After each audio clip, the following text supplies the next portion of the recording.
नमस्कार दोस्तों, GPS online classes में आपका स्वागत है।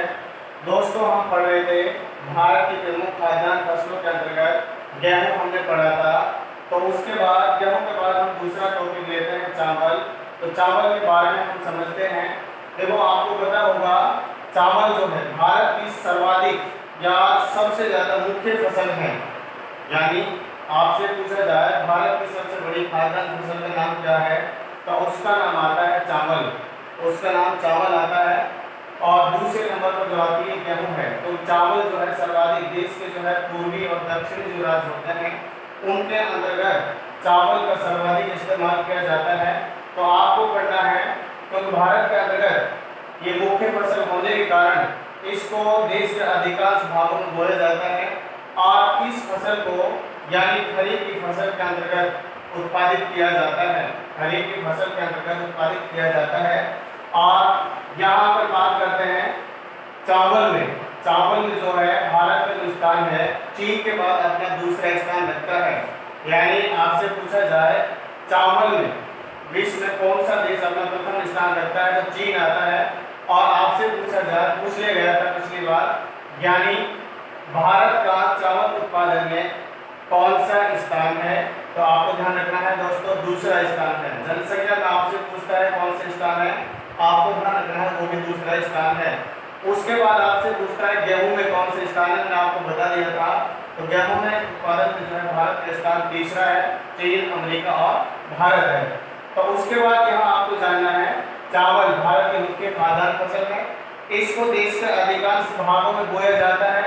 और उसके बाद इस फसल को खरीफ की फसल के अंतर्गत उत्पादित किया जाता है। और इसमें भारत अपना विश्व में दूसरा स्थान रखता है। उसके बाद इसकी जो नेक्स्ट आगे बात आती है कारक, जो हम पढ़ते हैं भौगोलिक कारक। तो पहला हमने जो गेहूं के अंतर्गत पढ़ा था तापमान, तो उसी के अंतर्गत यहाँ हम पढ़ेंगे तापमान।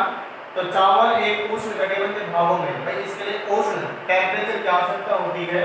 तो भारत के अंतर्गत चावल एक उष्णकटिबंधीय भागों में इसको प्राप्त किया जाता है। और यहाँ पर जो है बोते समय जो टेम्परेचर होना चाहिए वो लगभग 20 से 30 डिग्री या बोल सकते हैं 15 से 30 डिग्री के अंतर्गत सेंटीग्रेड के अंतर्गत जो तापमान होना अति आवश्यक होता है। उसके बाद है बुआई। तो भाई इसको आपको समझना है, हमने गेहूं पढ़ा था रबी की फसल के अंतर्गत आता है, लेकिन चावल खरीफ के अंतर्गत आता है। यहाँ समझना आपको चावल को जो है मई जून में बो दिया जाता है। और मौसम के अनुसार यानी वर्ष भर में इसके अंतर्गत 3 फसलें प्राप्त की जाती हैं। तो इसके अंतर्गत यानी एक वर्ष में हम 3 फसलें प्राप्त कर सकते हैं। तो उसके अंतर्गत जैसे हम पढ़ेंगे, पहला होता है हमारा अमन। यहाँ आपको समझना है चावल की एक वर्ष में उत्पादन जो होता है वो 3 बार होता है दोस्तों। यहाँ ध्यान रखना है। तो किस प्रकार से बोया जाता है, वो फसलों का नाम क्या है। तो पहली जो फसल बोई जाती है वो है अमन, दूसरी जो होती है उसका नाम है ओस, और तीसरी जो होती है उसका नाम है बोरो। यहाँ से पूछ लिया गया था यानी चावल की वर्ष भर में कितने प्रकार की फसलें बोई जाती हैं। तो यहाँ आपको ध्यान रखना है 3 प्रकार की फसलें यहाँ पर बोई जाती हैं। तो पहली फसल का नाम क्या है भाई, अमन। दूसरी का नाम क्या है दोस्तों, ओस। तीसरी का नाम क्या है, बोरो।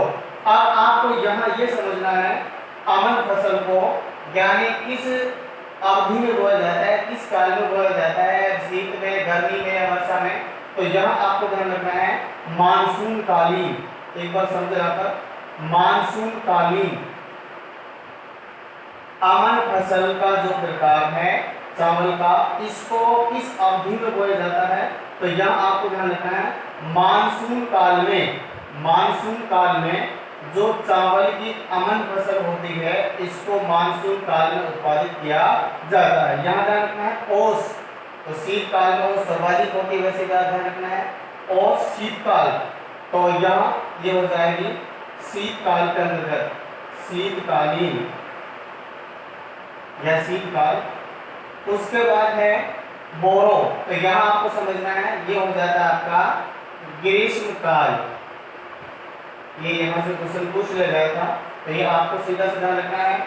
यानी चावल की जो मुख्य 3 फसलें होती है वर्ष के अंतर्गत, तो उनको किस प्रकार से आपसे पूछ लिया जाए, मानसून कालीन में चावल की किस फसल को उत्पादित किया जाता है, तो यहाँ आपको समझना है अमन हो जाती है। आपसे पूछ लिया जाए यानी ओस जो फसल का प्रकार है चावल का, उसको किस अवधि में प्राप्त किया जाता है, तो ये शीतकालीन अवधि के अंतर्गत इसको प्राप्त किया जाता है। उसके बाद है ग्रीष्मकालीन में, यानी किस चावल की किस प्रकार का उत्पादन किया जाता है, तो आपको ध्यान रखना है दोस्तों बोरो हो जाता है।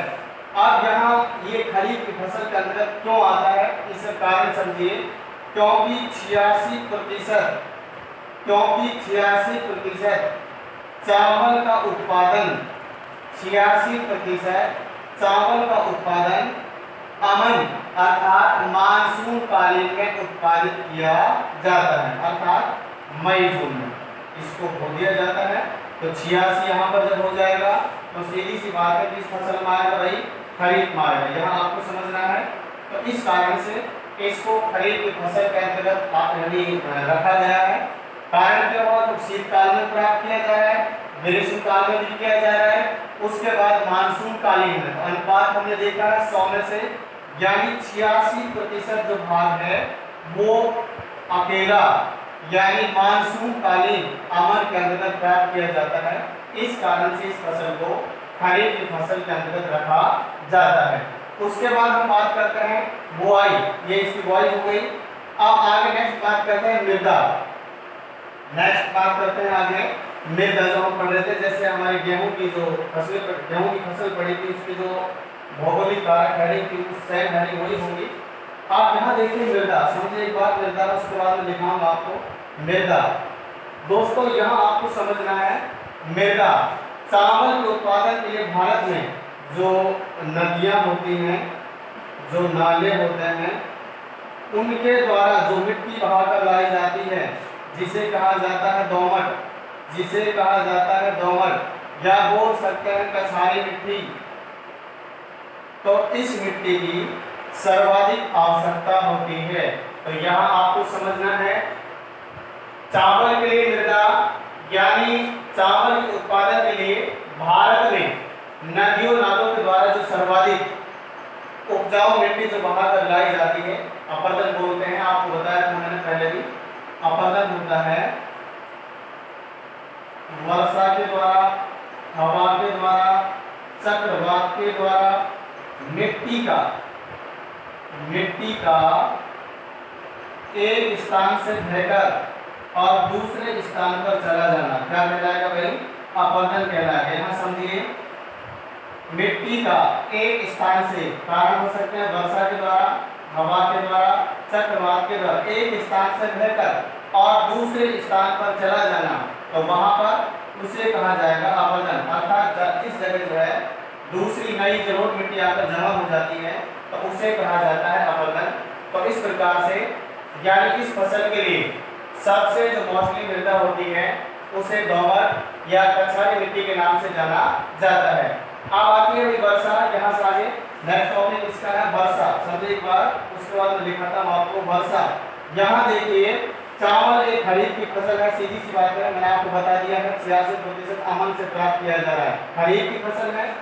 लेकिन खरीफ की फसल होने के कारण इसके लिए लगभग 75 से 200 सेंटीमीटर 75 से 200 सेंटीमीटर वर्षा का होना अति आवश्यक होता है। क्यों? क्योंकि यहाँ पर जो धान होते हैं उनको पानी में ही रखा जाता है। अगर वहां पर पानी नहीं है तो इस फसल को उत्पादित ही नहीं किया जा सकता है। तो समझिए वर्षा, भाई चावल एक खरीफ की फसल हो गई है, इसलिए इसको सर्वाधिक मानसून की आवश्यकता होती है, जिस कारण से यहाँ पर 75 से 200 सेंटीमीटर वर्षा का होना अति आवश्यक होता है। उसके बाद है सिंचाई, नेक्स्ट टॉपिक हमारा आता है सिंचाई। तो यहाँ आपको ध्यान रखना है कैसी फसल हो गई भाई, खरीफ की फसल है। उसके बाद खरीफ की फसल होने के कारण इसको सर्वाधिक किसकी आवश्यकता होती है भाई, मानसून की आवश्यकता होती है, मानसून की आवश्यकता होती है।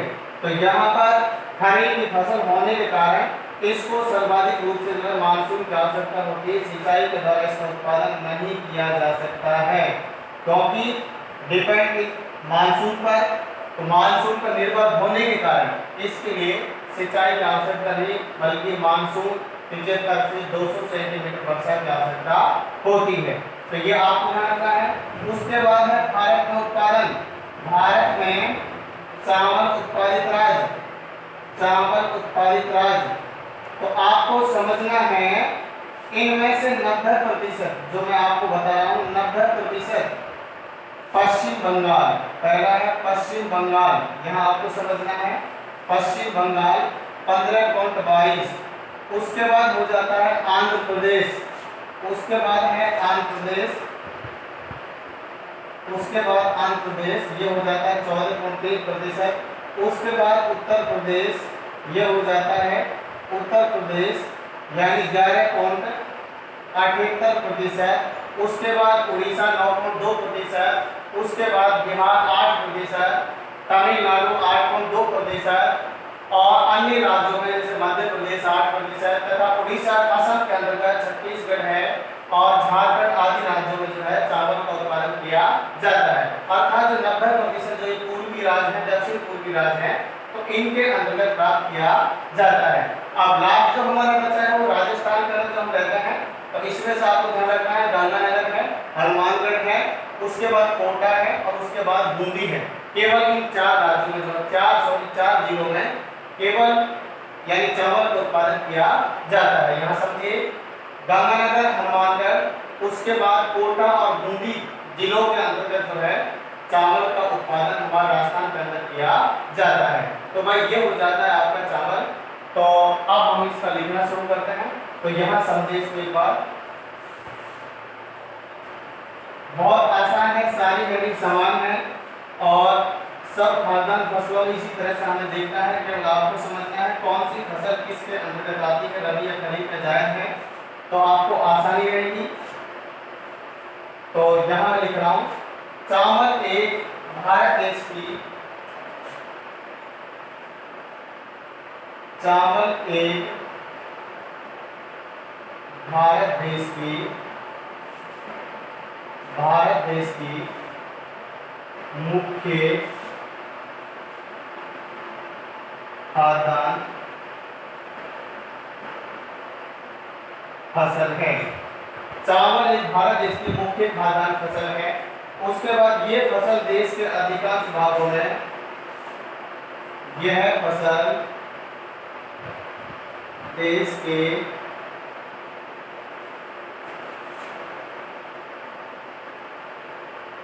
अधिकांश भागों में बोई जाती है। यह फसल देश के अधिकांश भागों में बोई जाती है। यह फसल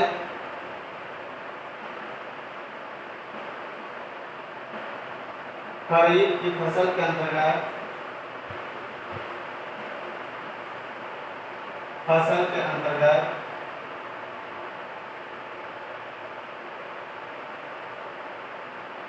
आती है, यानी यह फसल खरीफ की फसल के अंतर्गत आती है। और विश्व में चावल उत्पादन की दृष्टि से, विश्व में भारत चावल उत्पादन की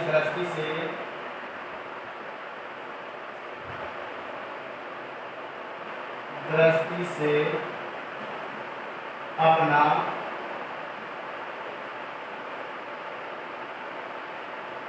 दूसरा स्थान जो जनसंख्या में है, दूसरा स्थान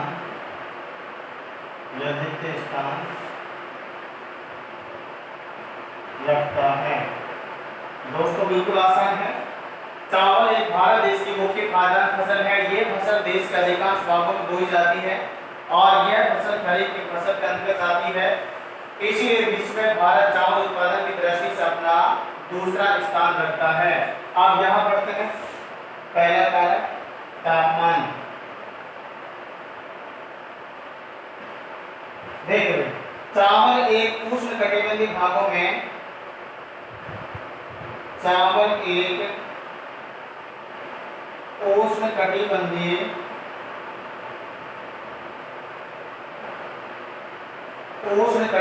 भागों में प्राप्त की जाने वाली उष्णकटिबंधीय भागों में प्राप्त की जाने वाली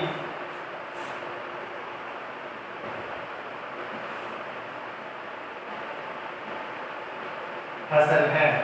तो उष्णकटिबंधीय भागों में प्राप्त की जाने वाली क्या है भाई? फसल है। जहां पर तापमान जहां पर तापमान 15 से 30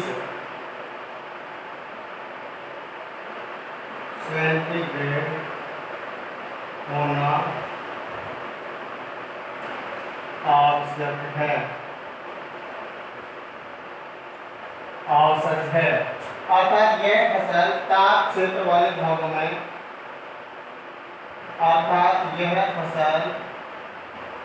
ताप क्षेत्र वाले भागों में बोई जाती है।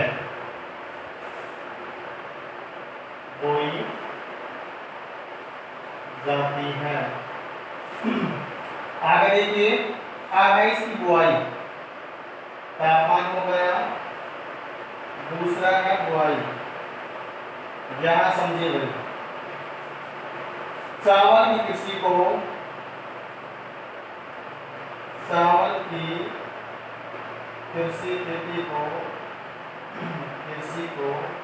मई जून में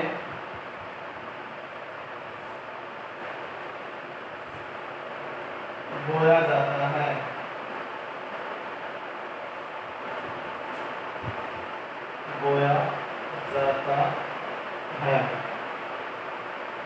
और इसको लगभग मौसम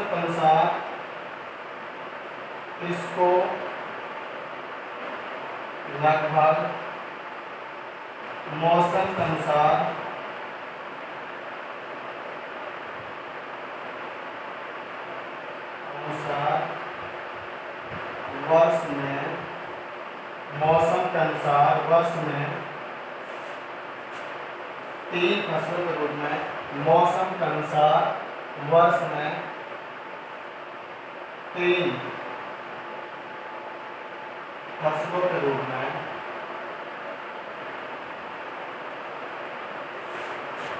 प्राप्त किया जाता है। भाई यहाँ अच्छे से समझना, आपको प्राप्त किया जाता है जैसे आपको मैं बता चुका हूँ। जैसे समझिए, पहला अमन, कई बार पूछ लेता है, यहाँ से ध्यान रखिए। अमन, दूसरा ओस। पहला कौन सा भाई? अमन। दूसरा कौन सा है? ओस। और तीसरा कौन सा है? बोर। यहां से क्वेश्चन 1 नंबर का आ जाता है, कई बार अच्छे से समझना है। अमन तो भाई किस समय अवधि में? मानसूनकालीन समझना है, मानसूनकालीन। दूसरा शीतकालीन। तीसरा बताइए तीसरा क्या हो जाएगा? ग्रीष्मकालीन।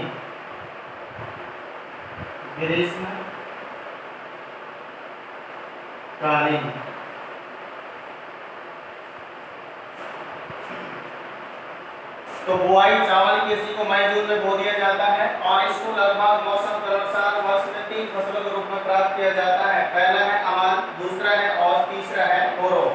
तो दोस्तों 86% जो फसल प्राप्त की जाती है वर्ष में, तो उसमें से 86% सर्वाधिक अमन को प्राप्त किया जाता है, जिसको मानसून कालीन के अंदर प्राप्त कर लिया जाता है। उसके बाद ओस, सीधी सी बात है, शीतकाल, सर्वाधिक ओस शीतकालीन सत्र के अंदर। और उसके बाद है बोरो, तो ये हो जाएगा आपका ग्रीष्मकालीन के अंदर इसको प्राप्त किया जाता है। आगे नेक्स्ट है तो इसको मैं एक बार बैठा देता हूँ, एक बार फिर समझिए। चावल एक भारत देश की मुख्य खाद्यान्न फसल है। यह फसल देश के अधिकांश भागों में बोई जाती है। ये फसल खरीफ की फसल के अंतर्गत प्राप्त की जाती है, जिसमें भारत चावल उत्पादन की दृष्टि से अपना कौन सा स्थान रखता है भाई? दूसरा स्थान रखता है। अब इसका पहला कारण तापमान है। चावल एक उष्ण कटिबंधीय भागों में प्राप्त की जाने वाली फसल है। उष्ण टेम्परेचर वाले जो स्थान होते हैं, टेम्परेचर वाले जो प्लेस होते हैं, वहां इसको सर्वाधिक प्राप्त किया जाता है। तो जैसे 15 से 30 सेंटीग्रेड होना अति आवश्यक होता है, अर्थात ये ताप क्षेत्र वाले भागों में प्राप्त की जाती है। तो इस प्रकार से ये यहाँ पर हो गया। अब दूसरी आइटम देखिए, मृदा।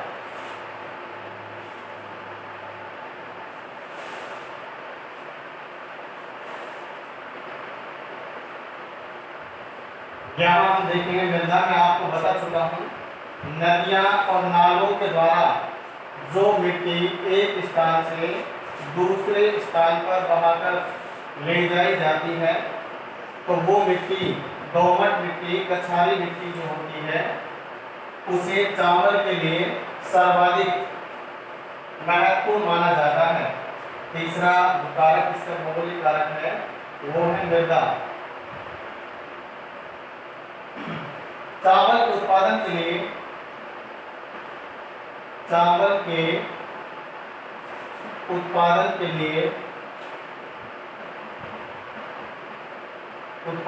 लिए नदी घाटी क्षेत्रों से,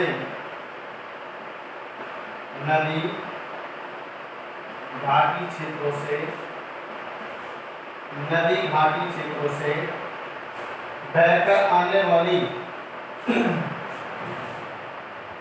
बहकर आने वाली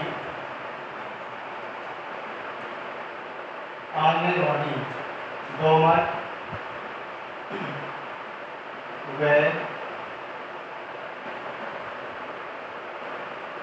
कछारी मृदा की आवश्यकता होती है, जो चावल की फसल के लिए महत्वपूर्ण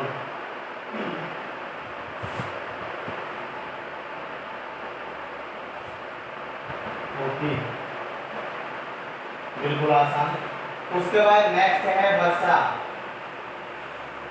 वर्षा चावल एक खरीफ की फसल है। चावल एक खरीफ की फसल है।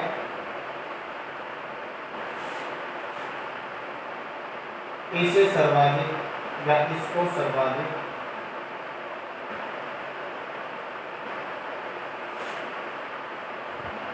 मानसून की आवश्यकता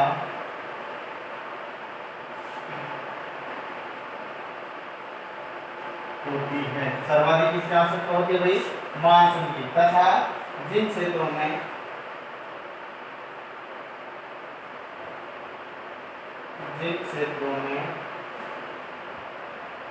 चावल को उत्पादित किया जाता है,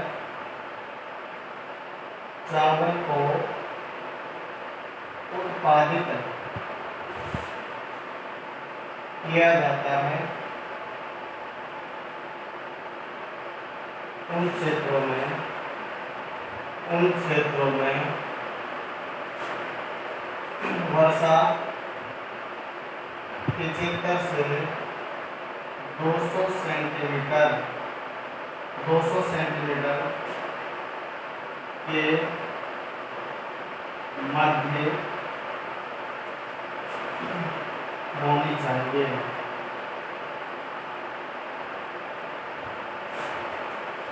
नेक्स्ट है पांचवा सिंचाई।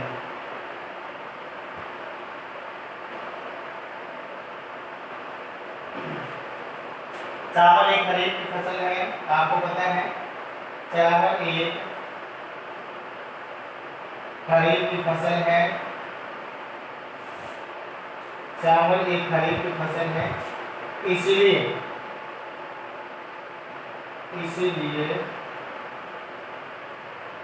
इसे सर्वाधिक मानसून की आवश्यकता होती है, आवश्यकता होती है। उसके बाद है भारत में चावल उत्पादित राज्य। दोस्तों यहाँ पर मैं ऊपर लिख रहा हूँ,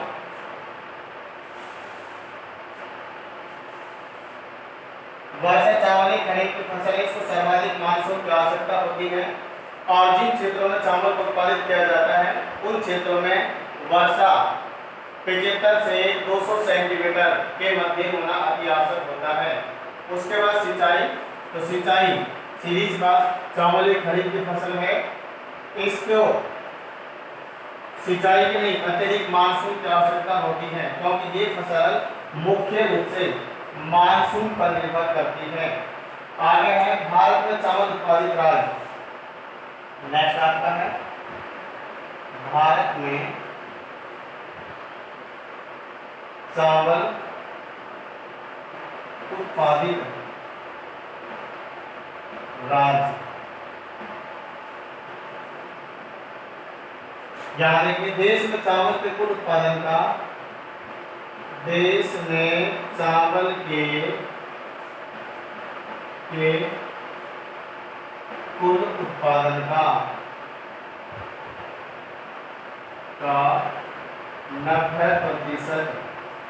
90% भाग पश्चिम बंगाल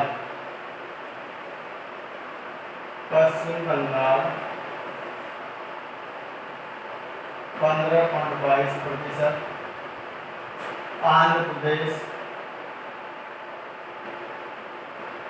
14.3%, आंध्र प्रदेश 14.3%, उत्तर प्रदेश 11.78%, उत्तर प्रदेश 11.78, ध्यान रखना है आपको, उत्तर प्रदेश 11.78। उसके बाद उड़ीसा 9.2, उड़ीसा 9.2%, बिहार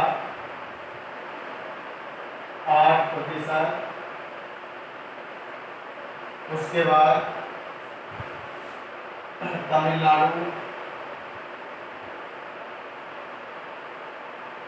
8.2% तथा अन्य राज्यों में मध्य प्रदेश,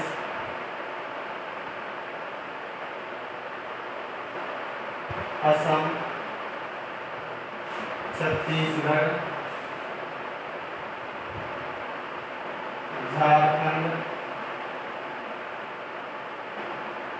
महाराष्ट्र में पंजाब आदि। तो दोस्तों यह समझना है देश में चावल के उत्पादन का 90% भाग जो मैं राज्य बोल रहा हूँ यह है पश्चिम बंगाल पहला 15.22%, उसके बाद आंध्र प्रदेश 14.3%, उत्तर प्रदेश 11.78%, उड़ीसा 9.2%, बिहार 8%, तमिलनाडु 8.2% और इसके अलावा अन्य राज्यों में मध्य प्रदेश है, असम है, छत्तीसगढ़, झारखंड, महाराष्ट्र, पंजाब आदि राज्यों से प्राप्त किया जाता है। देश का लगभग 90% भाग इन्हीं राज्यों से उत्पादित किया जाता है। तो उसके बाद अब हम बात कर लेते हैं राजस्थान में चावल उत्पादित जिले। राजस्थान में चावल उत्पादित जिले। तो दोस्तों इसके अंतर्गत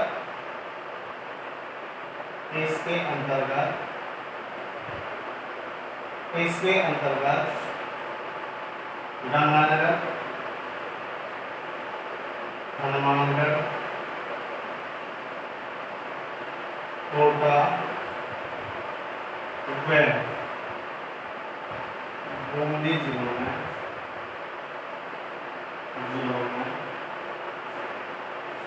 चावल का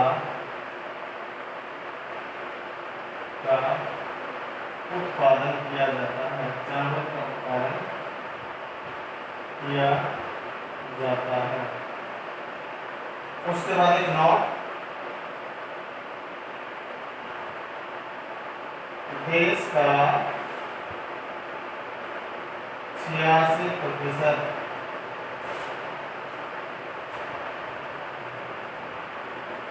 चावल का उत्पादन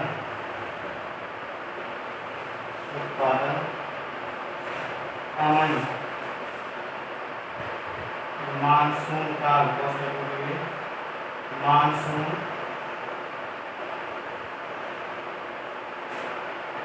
से प्राप्त होता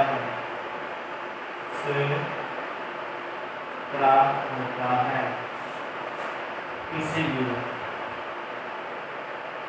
चावल को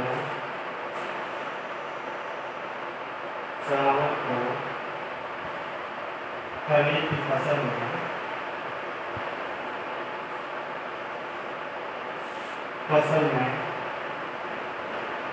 रखा जाता है। दोस्तों बिल्कुल आसान, बिल्कुल सिंपल, रखना नहीं केवल समझना है। समझा हुआ आपके लंबे समय तक याद रहेगा और रटा हुआ आपके कुछ समय के बाद भूल जाओगे। आपको बिल्कुल समझना है, अगर नंबर प्राप्त करने तो समझना है। समझा हुआ आपके वर्ष पर्यंत याद रहेगा और रटा हुआ आप तभी भूल जाते हो। तो यहाँ पर आपको कोई दिक्कत नहीं है, हेडिंग याद कीजिए, उसके बाद बिल्कुल सिंपल है, ऐसी कोई बात नहीं है तो आपको याद नहीं होगा। तो ये हमने पढ़ा है भारत में चावल उत्पादित राज्य हमने पढ़ लिए हैं। इसके अंतर्गत 90% भाग पश्चिम बंगाल यानी 15.22, आंध्र प्रदेश 14.3, उत्तर प्रदेश 11.78, उसके बाद है उड़ीसा 9.2%, बिहार 8, तमिलनाडु 8.2%, अन्य राज्यों में मध्य प्रदेश, असम, छत्तीसगढ़, झारखंड, महाराष्ट्र, पंजाब आदि राज्य आते हैं। उसके बाद हमने पढ़ा है राजस्थान में चावल उत्पादित जिले, जिस राज्य के हम निवासी हैं वहां भी समझना पड़ेगा। तो इसके अंतर्गत 4 जिले हैं, गंगानगर है, हनुमानगढ़ है, उसके बाद कोटा है और उसके बाद बूंदी है। और लास्ट हमारे पास एक नोट है, तो देश का 86% चावल का उत्पादन अमन अर्थात मानसून कालीन समय अवधि के अंतर्गत प्राप्त किया जाता है, इसीलिए चावल को खरीफ की फसल के अंतर्गत रखा जाता है। तो ये दोस्तों बिल्कुल सिंपल था, तो आपको अच्छे से याद करना है। और यहाँ से आगे नेक्स्ट टॉपिक नेक्स्ट डे पढ़ेंगे हम।